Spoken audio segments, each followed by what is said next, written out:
watch like Saving Private Ryan. Anybody ever seen that? Dude freezes on the steps. He doesn't know what to do. A couple different places people freeze, right? So I have my partner, and I'm bringing them with me, and I'm using my forearm and my tricep, and I'm just going back and forth. Matt's back here just to keep you from flying into the row machine. When I come through, this is what happens. The person I carry through runs around to the end. Yeah, there you go. I'm going to take this pad, and he's going to escort that person through. Does that make sense? So here, you can take this. So, basically, everybody's going to get escorted through, and everybody's going to be an escort at some point. Okay? So, keep a little resistance, keep everything kind of turned. But, don't be that jerk that doesn't let anybody through, because in order to learn how to do this properly, you can't go 100 miles an hour. So the idea here is that this arm is up, I'm using my forearm, and I'm using my tricep, and I'm just going back and forth, clearing my path through there with a person. Okay?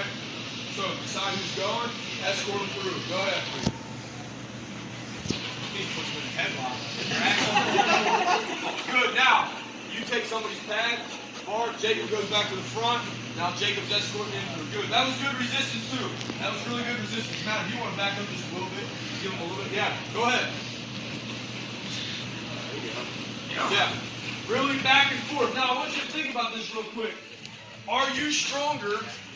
Are you stronger doing this and moving the arm, or keeping your arm in a place and moving your body back and forth?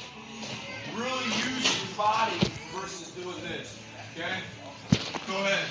Go ahead. Yeah, good. And switch. So you take some. Keep your hands up, hands up.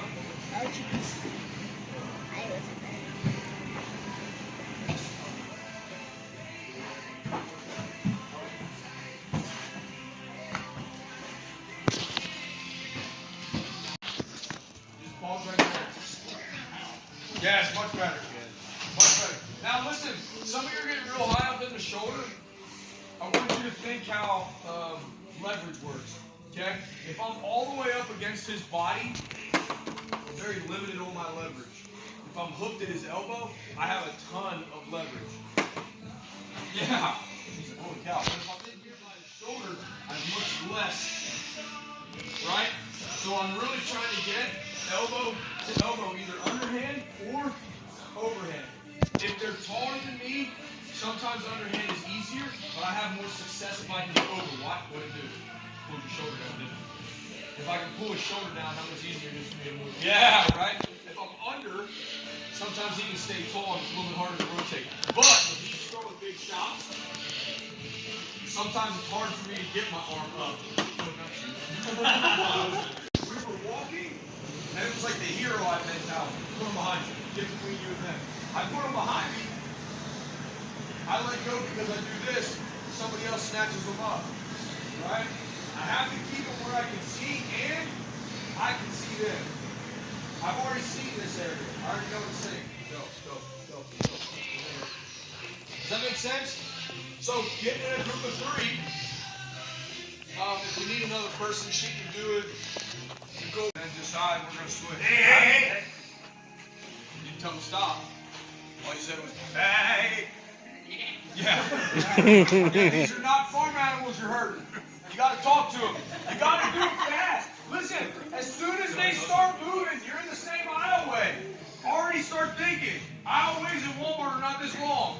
They're much longer than that. You have time to respond. You don't have to treat every single person like a threat either. There's Susie with her cane reaching up trying to get whatever off the 3rd shelf. You don't really have to blade too much. You might want to blade in case she falls, you can catch her. But you don't have to worry so much about that. True story. April 2020, we went to Walmart. We went to pick up art supplies because all the schools shut down and went to e-learning. We went to pick up a bunch of craft stuff so that she had things to do to keep her busy. One guy followed us. We went, and listen, when I shop, I'm not okay, let's take the bread, then the Mary, then this, and then leave. I'm more of a bounce back and forth and go all over the store. We went to bread, we went over to this area, then we went over to the, we were kind of zigzagging.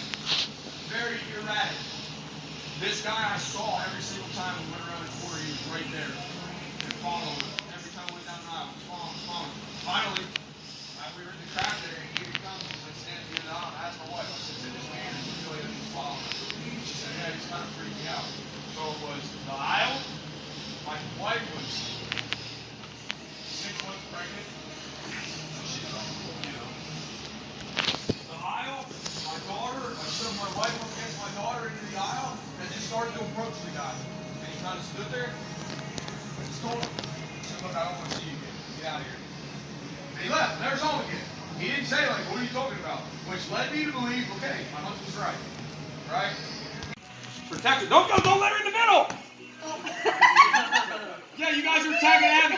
Get him, get her, get her! Save her. You guys keep attacking! Strike, hit hard. She was also working. No! Go help her! Go help her! Okay, all right. That's alright. Keep fighting, punch him!